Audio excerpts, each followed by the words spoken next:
आज के मौजूदा गर्मा गर्मी में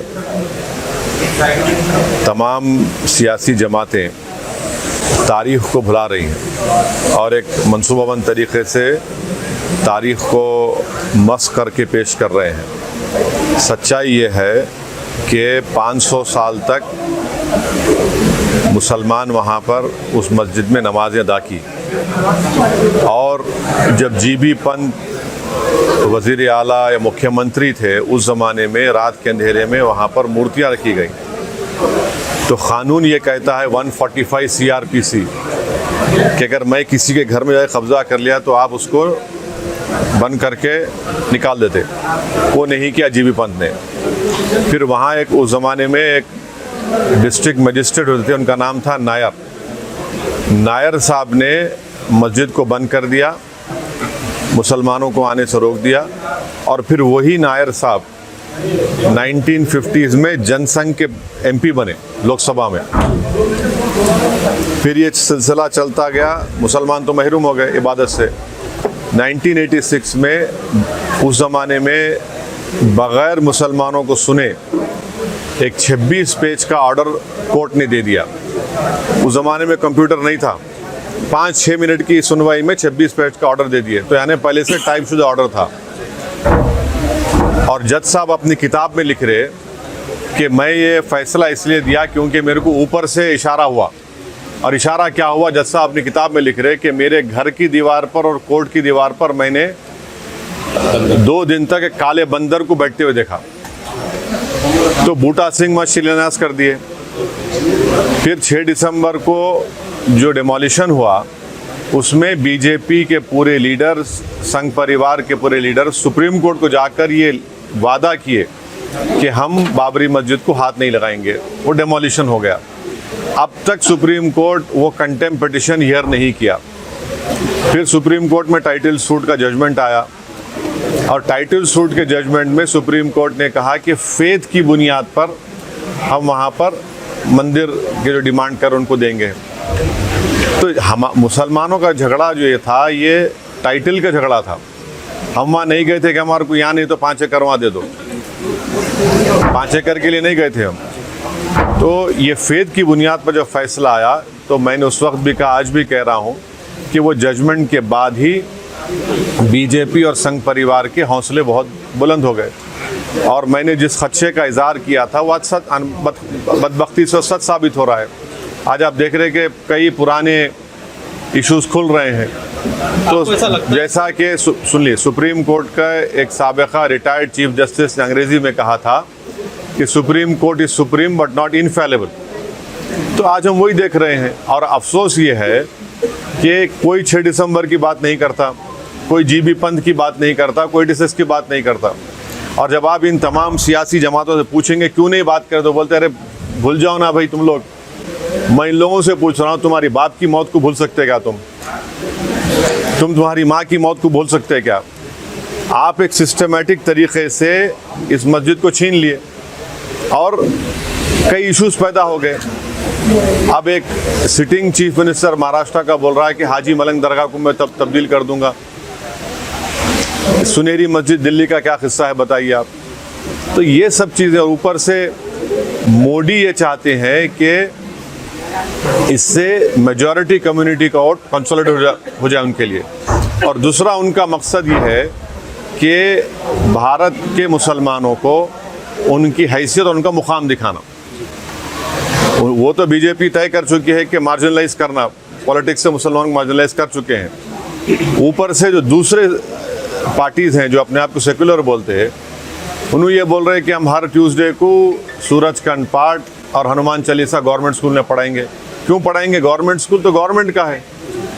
गवर्नमेंट में पढ़ने वाले बच्चे हर मज़हब के मानने वाले थे, कोई मानता भी नहीं खुदा को। फिर ये सब जो चीज़ें हो रही है, ये क्या हो रहा है? इससे ये कोई सॉफ्ट हिंदुत्व नहीं है, ये एक्चुअल हिंदुत्व है। और फिर आज आप देख रहे कि सेंट्रल गवर्नमेंट ये बोल दिए कि 22 तारीख को आधे दिन की छुट्टी दे रहे। फिर क्यों बीजेपी रूल स्टेट्स मिलादुन्नबी के छुट्टी ख़त्म की है? एक दस्तूरी ओहदे पर एक शख्स फायज़ है, उन्होंने फ्राइडे के दिन लंच ब्रेक कम कर दिए। आज NCLT बोल रहा है कि 22 तारीख के दिन आधे दिन छुट्टी दे रहे। तो ये क्या हो रहा है? ये आप इस मुल्क का कोई मजहब नहीं है, ये मुल्क का कोई मजहब नहीं है। ये मुल्क हर मजहब को मानता नहीं, खुदा को नहीं मानता। आप ये बीजेपी क्या कर रही है फिर? अच्छा साहब, कहीं ना कहीं ऐसा लगता है कि ये अपनी सरकार होते हुए ये मनमर्जी कर रहे हैं। एक कानून में ऐसा कोई इख्तियारात है कि कोई प्रधान मिनिस्टर इस तरह से अपनी मनमर्जी कर सकता है, कानून को तब्दील कर सकता है? ये अब चल रही है ना, अब चल रही है। नहीं, एज पर दी लॉ की अगर हम बात करें, कानून में देखिए सच्चाई ये है कि जब पार्लियामेंट का इफ्तिताह हुआ था तो प्राइम मिनिस्टर को नहीं करना चाहिए था, स्पीकर को करना चाहिए था, क्योंकि स्पीकर कस्टोडियन होता है। मगर प्राइम मिनिस्टर ऐसा है ना, हर चीज़ में वही दिखना चाहते। फिर इनॉग्रेशन भी उन्होंने कर लिए, स्पीकर साहब नहीं थे, अब ये भी वही करने वाले हैं। तो हर चीज़ ऐसा हो रहा है कि एक डोमिनेंट एग्जीक्यूटिव की वजह से हमारे आइन में जो theory of separation of powers है वो कमज़ोर पड़ रही है। एक ड्राइवर्स का लॉ रिसेंटली अमित शाह ने जिस तरह से लागू किया था, एक ड्राइवर ने आपसे गुफ्तगू भी की थी ऑन कॉल, तो आपने बताया था कि आपने आवाज़ उठाई। तो ये चीज़ें जब आवाज़ उठती हैं तो ये एक मिसाल तक क्यों नहीं पहुँचती है? ऐसा है ना, अब तो आवाज़ उठाने वाले भी नहीं रह गए।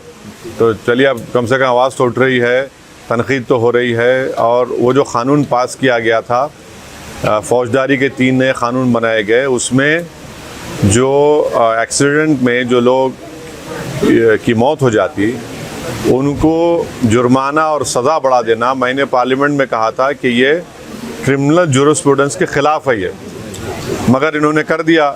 बल्कि वो पूरे क़ानून का इतना गलत इस्तेमाल होगा, आप देखना मुसलमान दलितों पर, कि हर एक पर उस क़ानून को इस्तेमाल करके उनके सिविल लिबर्टीज़ को। बल्कि मैंने पार्लियामेंट में कहा था कि अगर आज महात्मा गांधी और भगत सिंह जिंदा होते, उस कानून को देख के बोलते ये रोलेट एक्ट है।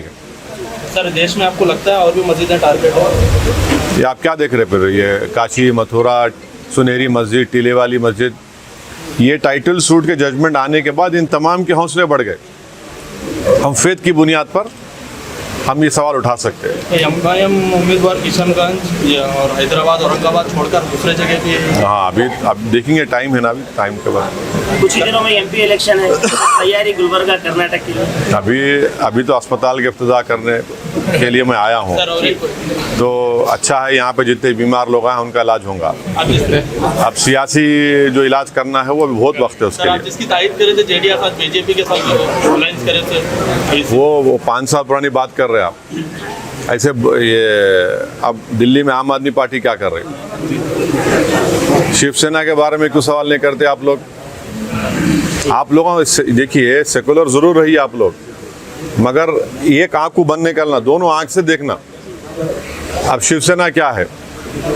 उद्धव ठाकरे को सीएम बनाने में मेरा और नासिर उस्ताद का तो हाथ नहीं है, ना अल्ताफ भाई का है। वही उद्धव ठाकरे असेंबली में खड़े होकर ये बोले कि हमारी पार्टी ने बाबरी मस्जिद को तोड़ा। सब बैठे हुए हैं क्योंकि मंत्री का पोस्ट मिल गया उनको। आज भी उन्होंने बोल रहे वो बात को, हम तोड़े बोल के। पर इतने बहादुर नहीं है लोग, बुज़दिल हैं लोग। जब ये बोल रहे हैं तो उनको, जब क्रिमिनल केस चल रहा था, जाके बोलना था कोर्ट के सामने, हम तोड़े, हम कबूल करते जुर्म को। ये कहीं ना कहीं उनकी आवाज़ बिठाते हैं ना, आवाज़ को दबा देते हैं अगर कोई आवाज़ उठाता है तो। वो मैं इनकी बात कर रहा हूँ, इन लोगों की बात कर रहा हूँ। तो ये चल रहा है। ये आईएनडीए भाजपा और बीजेपी को टक्कर दे सकेंगे? आईएनडीए को? हाँ, आईएनडीए भाजपा और इसको बीजेपी को टक्कर दे सकेंगे? देखिए, ये भारत की आवाम को आप अंडर एस्टिमेट मत करिए। जब भारत की आवाम इस बात को महसूस कर लेगी कि मैजिक शो चल रहा है और मैजिक शो में ना नौकरी मिल रही, ना महंगाई कम हो रही, ना चीन हमारी ज़मीन छोड़ के जा रहा। मैजिक शो में मैजिशियन क्या कर रहे? वो ऐसा टोपी में से खरगोश निकाल रहे, खरगोश में से एक फूल निकाल रहे, फूल में से एक फुलझड़ी निकाल रहे। पब्लिक उसी में खुश है। तो एक ना एक दिन ये मैजिक शो ख़त्म होता। स्कूल में मैजिक शो देखे ना आप लोग, मैजिक शो ख़त्म हुआ था, उसके बाद क्या होता, सब जने क्लासरूम चले आते। तो अभी मैजिक शो चल रहा। अच्छा साहब, चलते मियाँ भाई के लिए कुछ मैसेज अपने मियाँ भाइयों के लिए? नहीं भाई, आप लोग मस्जिदों को आबाद रखिए, क्योंकि कुरान में अल्लाह मुसलमानों से कह रहा है कि जो लोग अल्लाह पर और आखिरत पर ईमान रखते हैं वो मस्जिदों को आबाद रखें। और किसी से नहीं डरना। मस्जिद को आबाद रखिए, आपका बहुत सा बड़ा काम हो जाएगा इंशाल्लाह।